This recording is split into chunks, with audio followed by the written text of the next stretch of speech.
तेजस्वी यादव के अहंकार की वजह से राज्यसभा चुनाव हारा विपक्ष। और ये बात पप्पू यादव ने कहा है। पप्पू यादव ने कहा कि साहब, हम लोग चुनाव जीत जाते, हमारे पास विधायकों की संख्या भी थी, संख्या बल था, लेकिन उसके बाद भी चुनाव हारे हैं क्योंकि विपक्ष का अहंकार उससे बड़ा हो चुका था, तेजस्वी यादव का अहंकार उससे बड़ा हो चुका था और इसी वजह से हम लोग चुनाव हार गए।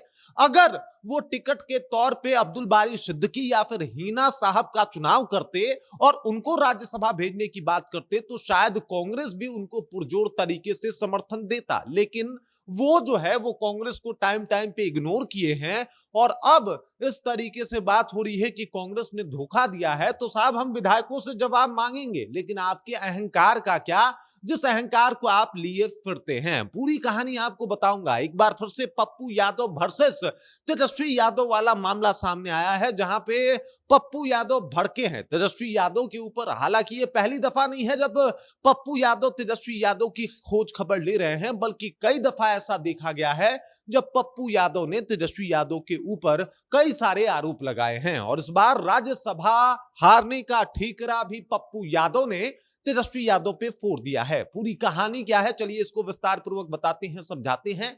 लेकिन उससे पहले मेरा परिचय जान लीजिए। मेरा नाम है रजत और आप जनता जंक्शन देख रहे हैं। हमारे यहाँ कहा जाता है कि अहंकार करने के बाद सब कुछ नाश हो जाता है, और तेजस्वी यादव का नाश इसलिए हो रहा है क्योंकि वो अहंकारी हो गए हैं, क्योंकि वो जो है एक ऐसे कैंडिडेट को खड़ा करवाए जिनका भाजपा के साथ भी अच्छा साठगांठ था, जो भाजपा में अक्सर दिखाई भी देते थे, और इस वजह से कहीं ना कहीं कुछ विधायकों ने उनको सपोर्ट नहीं किया।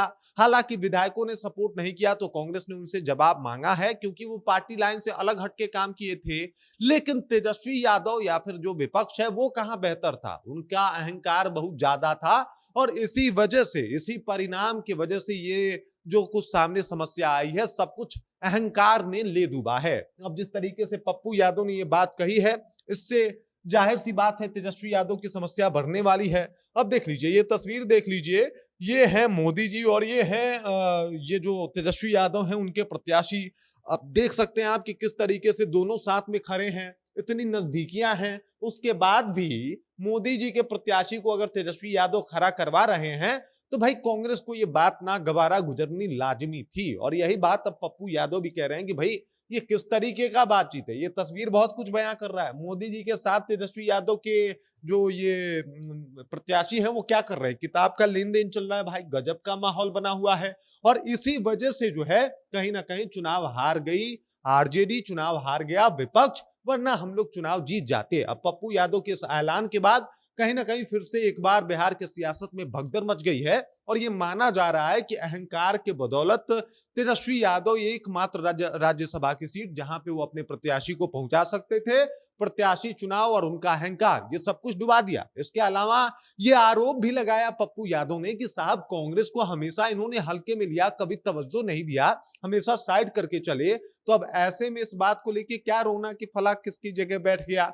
और इसी बात का जिक्र जो है वो लगातार पप्पू यादव कह रहे हैं कि अहंकार ने जो है वो तेजस्वी यादव या फिर यूं कह लें कि विपक्ष से उनका एक राज्यसभा सदस्य छीन लिया।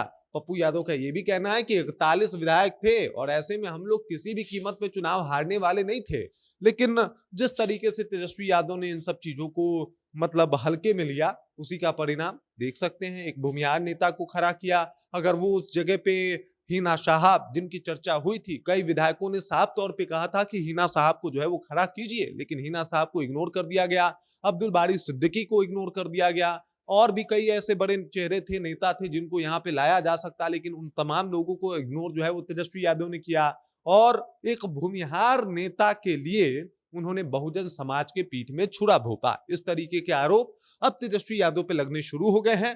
पप्पू यादव भी साफ तौर पे कह रहे हैं कि ये तेजस्वी का अहंकार है जिसने राज्यसभा की एक सीट डुबा दी। बाकी इस खबर, इस जानकारी को लेकर आप क्या सोचते हैं, आपके जहन में क्या कुछ चल रहा है, कमेंट कीजिए, अपना विचार हम तक पहुंचा दीजिए। बाकी आप देख रहे हैं जनता जंक्शन और मेरा नाम रजत है।